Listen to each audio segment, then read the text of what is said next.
और ये मुस्लिम धर्म को तो सिर्फ 1400 वर्ष हुए और ईसाई धर्म को 1600 और कुछ वर्ष हुए और सनातन धर्म ये सृष्टि की संरचना के साथ था। राजा वीर विक्रमादित्य पूरी पृथ्वी के राजा थे, यानी चक्रवर्ती राजा कहते हैं पूरी सृष्टि के मालिक को राजा। तो इनको साधु संतों ने ये बताया कि हे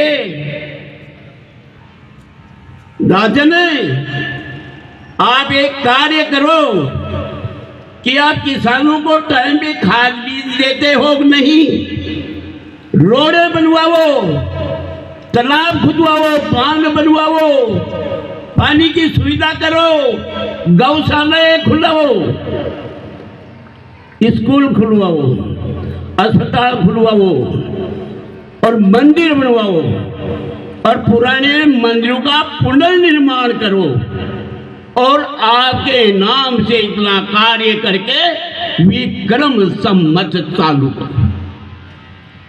तो ऐसे सारा कार्य करके राजा वीर विक्रमादित्य ने हमारे अवधपुरी अयोध्या के मंदिर के लिए वहां से कूच करते हैं और वो सरयू नदी के पास रामघाट पहुंच जाते हैं।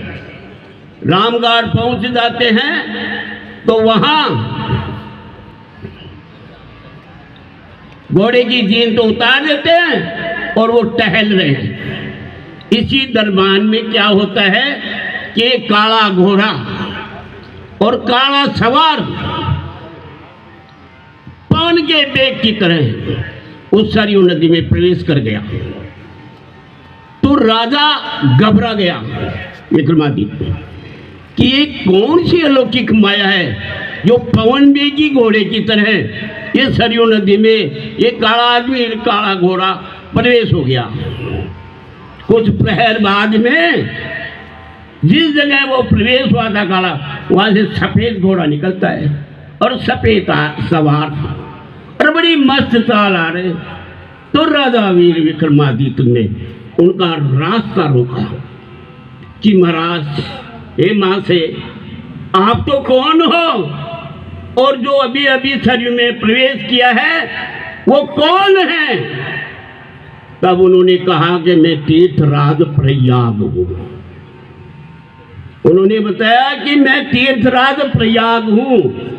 जब मेरे अंदर घोर पाप भर जाता है तो उस पाप से मेरा शरीर भी काला हो जाता है और मेरा घोड़ा भी काला हो जाता है। इसलिए उस पाप के भार को उतारने के लिए मैं अयोध्या सरयू नदी में आया हूं। अब मेरा पाप धुल गया।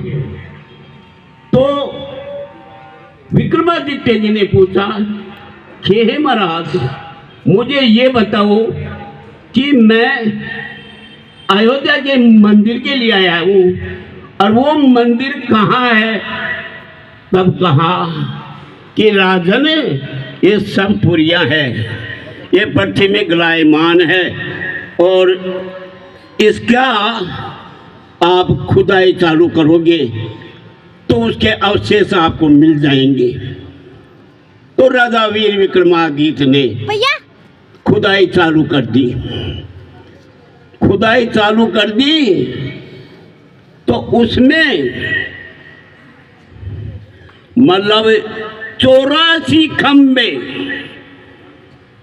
जो लंका से राम जी लाए थे वो ऐसे के ऐसे पड़े थे और उस जगह उनका पूरा धन खर्च हो गया। धन खर्च हो गया। जब जरा सी ब्रुज दिखाई दी उसी में धन खर्च हो गया और अब ये मंदिर कैसे बने?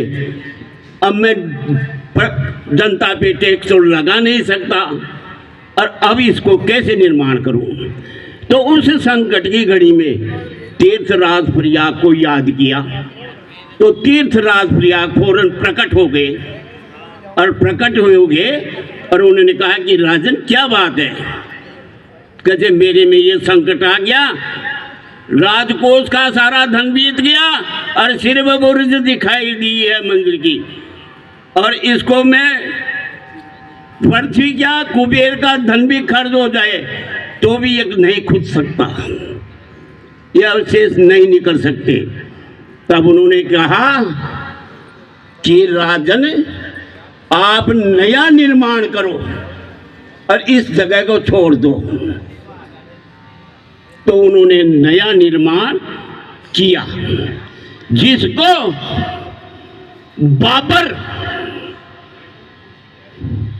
5,90,000 की सेना थी इसके पास और राणा सांगा इसके पास 90,000 की सेना थी। आगरा और फतेहपुर के बीच में घमासान युद्ध हुआ जिसमें 5 लाख सैनिकों को काम में ले लिया और राणा सांगा के 80 घाव बह गए और 30,000 की सेना बची। हताश हो गए, तब रण छूट गया। रण छूट गया तो पृथ्वी के ऊपर बाबर ने एक ऐसी आधुनिक तोप बनाई थी कि उसका मंत्री मीर बाकी उस तोप से उसकी कैपेसिटी इतनी थी कि परकोटे को तोड़ दे या गढ़ के दरवाजे को तोड़ दे। तो उन्होंने मीर बाकी ने उसको तोड़ दिया और बाबर मस्जिद बनाने का ऑर्डर लेकर के दिल्ली तख्त पे आ गया।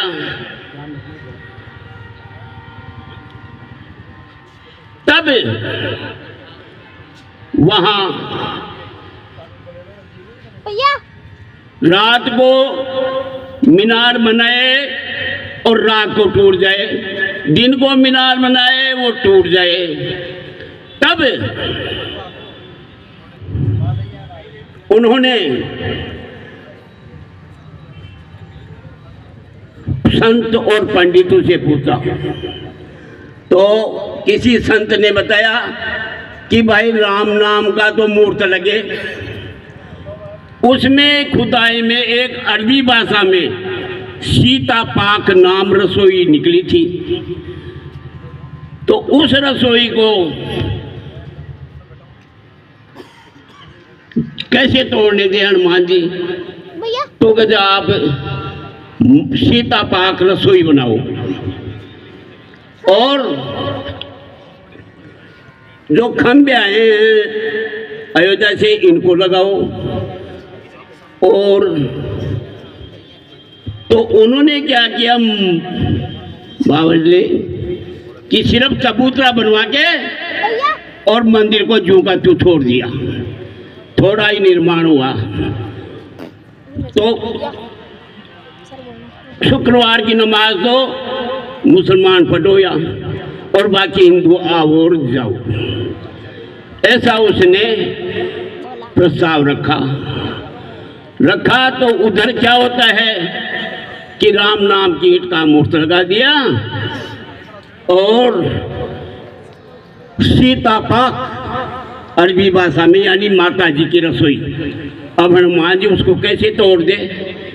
ये मूर्त लगा के और वो थोड़ा सा मस्जिद का निर्माण बाहर की साइड कर दिया।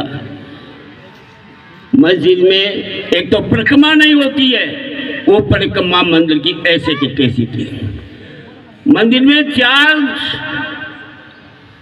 मीनार होती है, वो मंदिर की तीनों गुंबद ऐसे के ऐसे थी जो आज भी उसको टीवी और अखबारों में दर्शाया जाता है।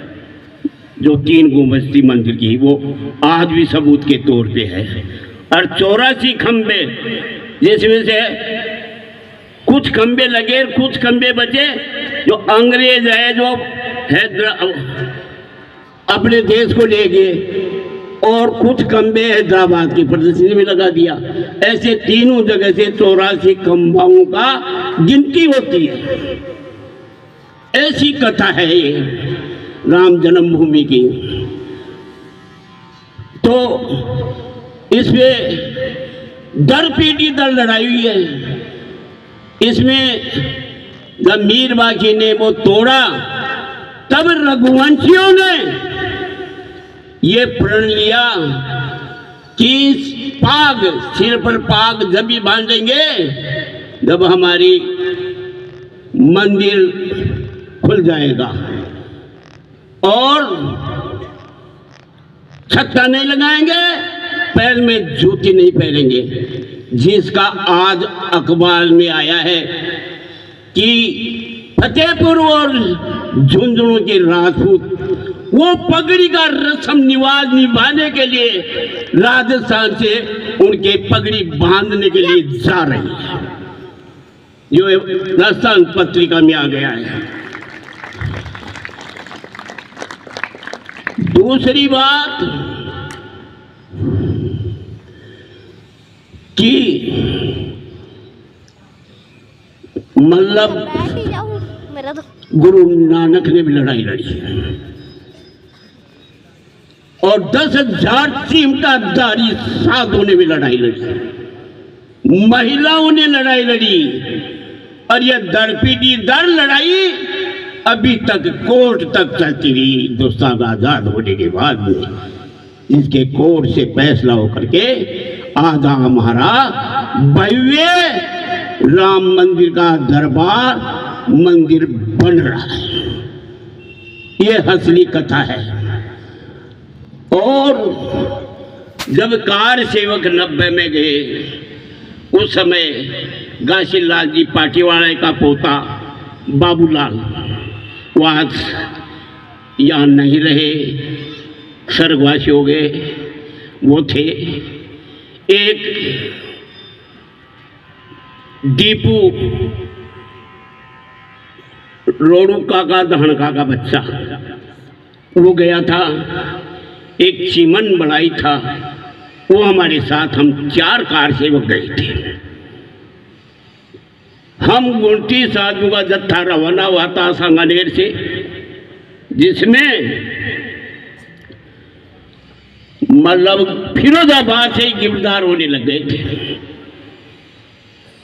और हम हरिद्वार उतर गए ज़्यादा पुलिस की परेशानी से, और पंडे के जा करके हम चारों का नाम लिखाया। आज भी कोई हरिद्वार जाओ तो पूछ सकते हो पंडे को, हमारा नाम है वहाँ।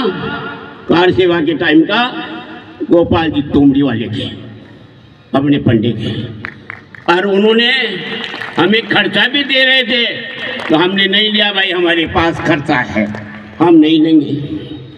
गुड़ और चना मैं साथ रखता था, बैठ के बनाओ। एक टाइम गुड़ और चना खिलाता था, और शाम को